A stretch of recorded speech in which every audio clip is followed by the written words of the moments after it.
Hi guys, this is Mrs. Rooker again. I'm going to do day 7 with you. Go ahead and pause the video and do numbers 1 and 2 really quick, and then I'll have the answers up there.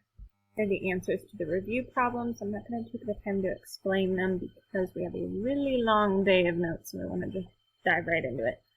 Ask your teacher questions if you have any. Right, wind velocity. In a hurricane, the mean sustained wind velocity in meters per second is given by that function, where P is the air pressure in millibars at the center of the hurricane.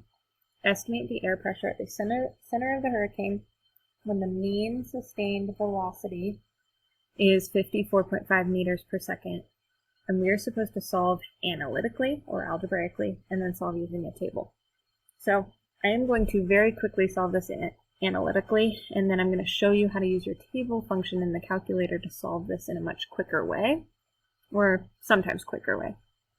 So they told us the velocity was 54.5, so that gets plugged in for V. So 54.5 equals 6.3 square root of 1013 minus P. And then we are solving for P. So to solve, just like yesterday, we want to isolate the radical, so I'm going to divide both sides by 6.3. So 54.5 divided by 6.3. This doesn't give me a very nice answer, so I'm just going to leave it as a fraction. Gives me a pretty ugly decimal.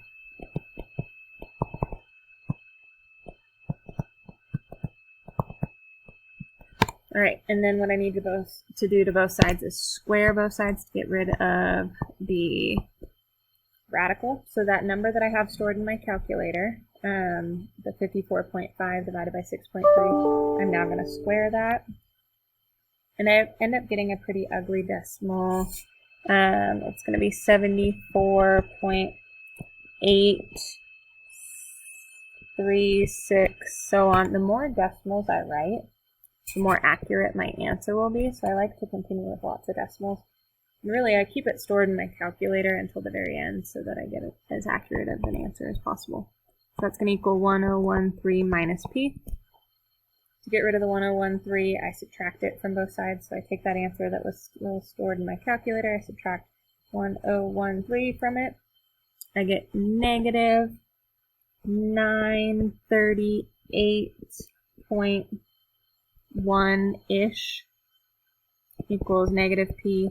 So P should equal about 938.16-ish is about what it was.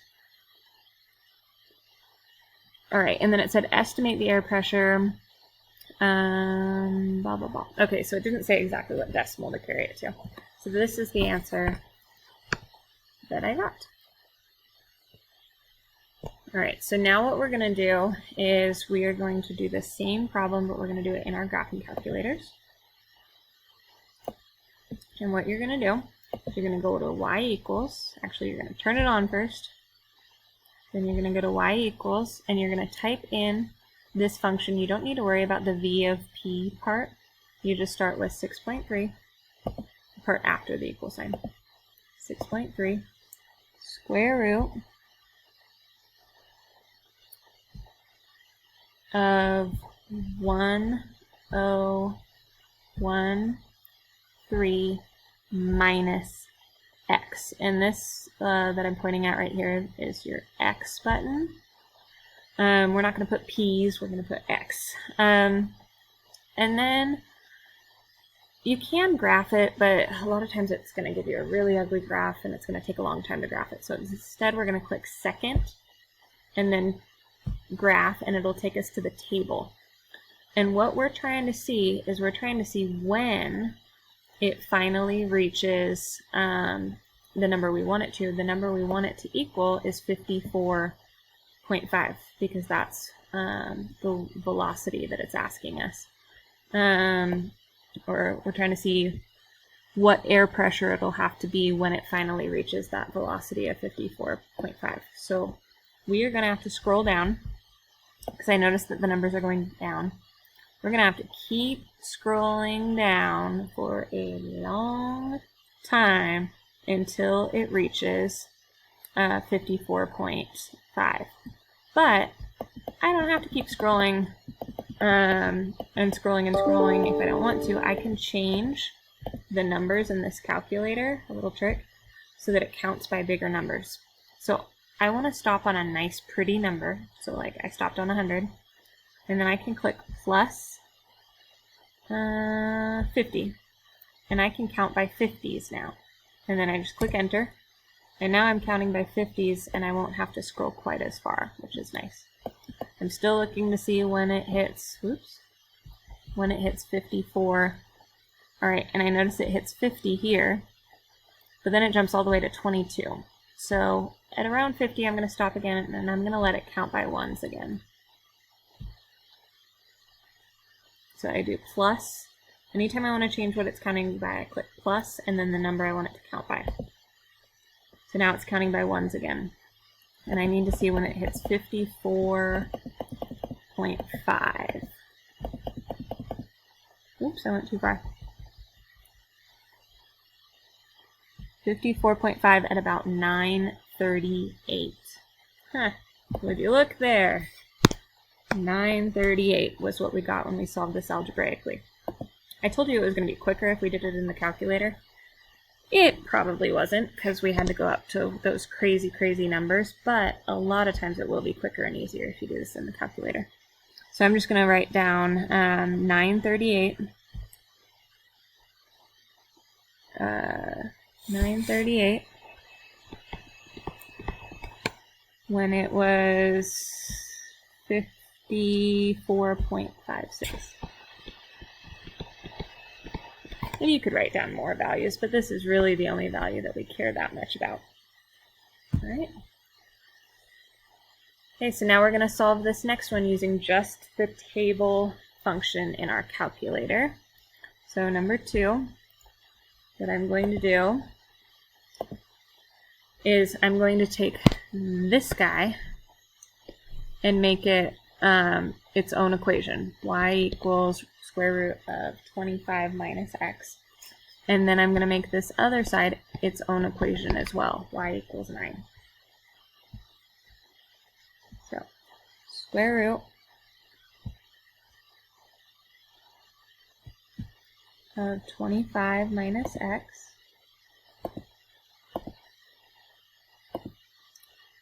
and then my next equation is going to be 9. And I'm just going to look in my I guess I don't even really need to graph the 9, but that's okay. I'm going to go to the table function in my calculator. Ooh, and I'm all the way up in the 900 still because it left me where I had been before. So what I'm going to do is I'm going to scroll to a nice number. You always want to scroll to a nice number, like 100. And now I'm going to count by hundreds. So now I'm counting by 100, so if I want to go back to 0, it will not take me forever. Now that I'm back at 0, I'm going to do +1, count by ones again. All right, so we have our new equation, and we want to see when this middle part equals 9. So we scroll, we scroll, we scroll. Keep scrolling. Getting close. There we go. It equals 9 at -56. So -56 is when it equals 9. So x equals -56 is when it finally equals the number that we want it to. We could also solve this by graphing. So that's what they want us to do here.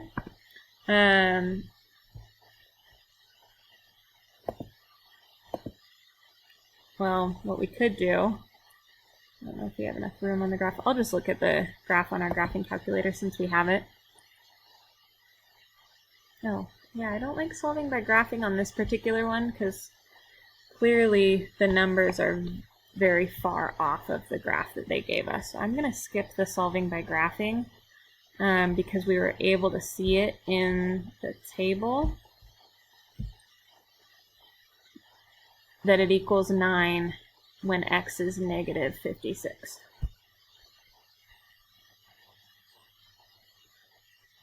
All right, now let's solve this one using the table function in the calculator. If you want to try this on your own, you can pause the video and then just fast forward while I do it. But I'm going to do 2.3 square root of x minus 1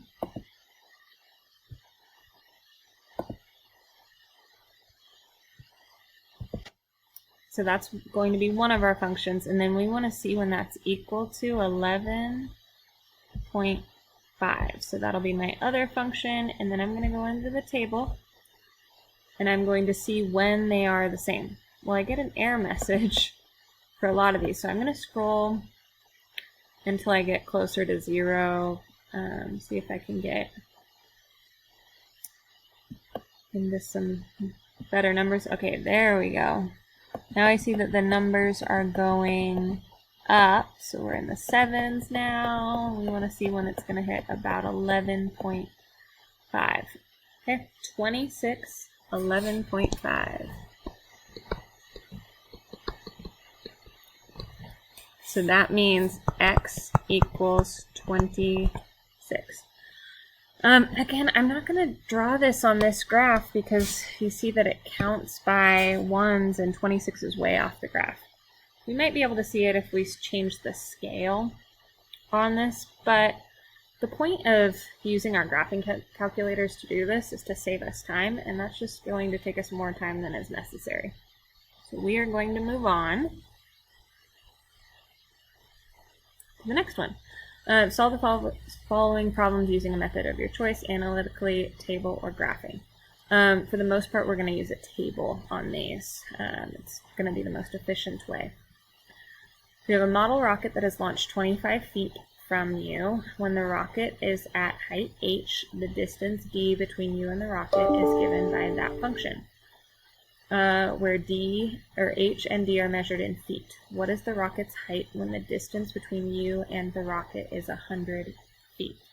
So we're plugging 100 in for d. We're trying to see what h is going to have to be in order for it to hit 100 feet. So what I'm just going to do is type this into my graphing calculator. Clear. I'm going to do square root of 625 plus x squared. And I'm going to put this into a table. And the goal is to see when, so what x value it's going to be when this finally hits 100 feet high, when the y value finally hits 100. So I'm going to scroll. I'm going to scroll for a while and see what the x value is when the y value or the height finally hits 100 feet. I'm getting closer. Okay, so it hit 100 feet and x, or really our x is actually our h, was 97. Because we had the point 97, comma 100.17.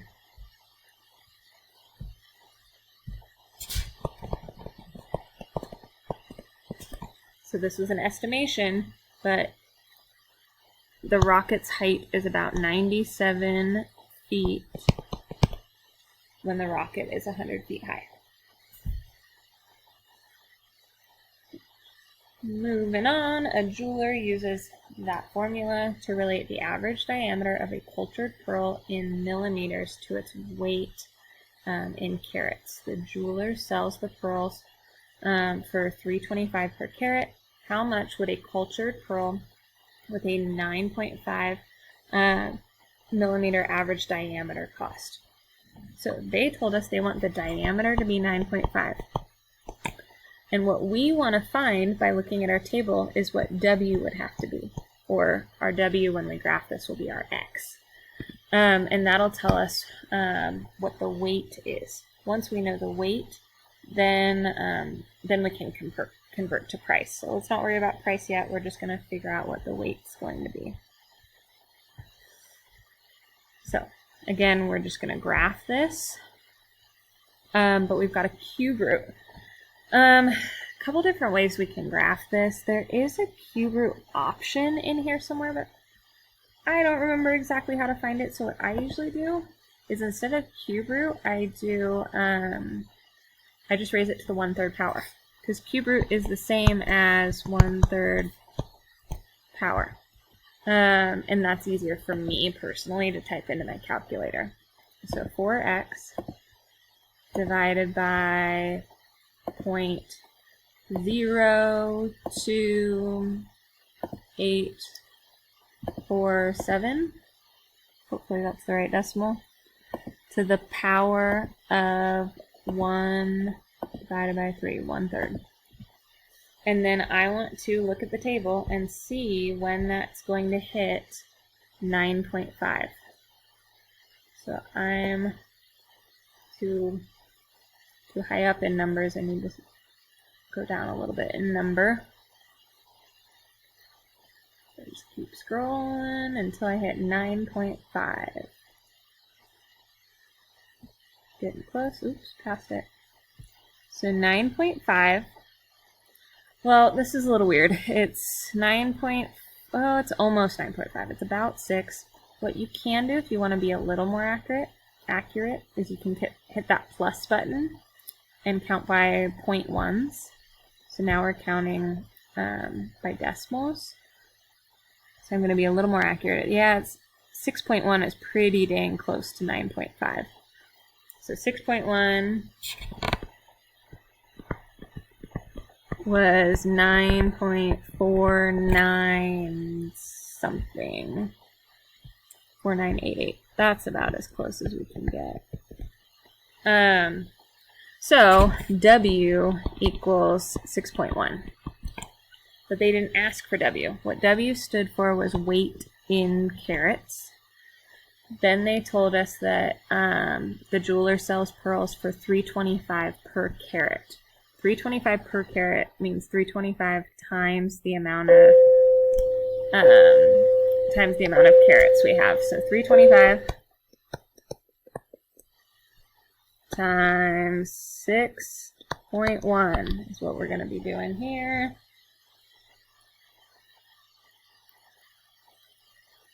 Oops, messed up my calculator. 325 times 6.1 gives us 19.825. I'm going to round that to $19.83 is how much it's going to cost if it's, yeah. All right, so how much it's going to cost if it's 9.5 millimeter average diameter, which is equivalent of 6.1 carats times $3.25. All right, sorry, I'm rambling. Let's move on so I don't waste any of your time. I think this is the final problem. So I wasn't too slow. All right, scientists have determined that the population for a particular species in a habitat can be modeled by that function. How many years will it take for the species to grow to 729 members? So, P stands for the population, so that's the amount of members. So we want to see when that reaches 729. So I'm just going to type this into my calculator. Go back to y equals, clear. Parentheses 500 x, so we're doing x's here, not t's, minus 180 parentheses, and I'm raising that to the power of 6/7. 6 divided by 7. And then I'm going to look at the table. And I'm trying to see when it's going to reach 729. I'm still counting by 0.1s, but that's okay because I can see that we're actually pretty close to 729, which is good. All right, so 7 724 is 4.7. The 4.7 is 724, and then it jumps to 738. So it's going to be between 4.7 and 4.8. We'll just estimate that it's about 4.75 years. All right, if you're ever unsure, if it's really hard to tell based on your table, you can always choose to solve this algebraically instead. So we could do 729 equals 500 t minus 180 to the 6/7 power. To get rid of the 6/7 power, you raise it to the 7/6 power. And I can type into my calculator 729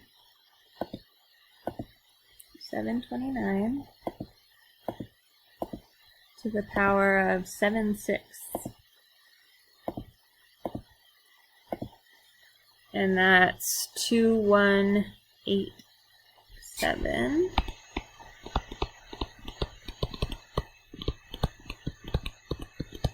And then I'll add 180 to both sides.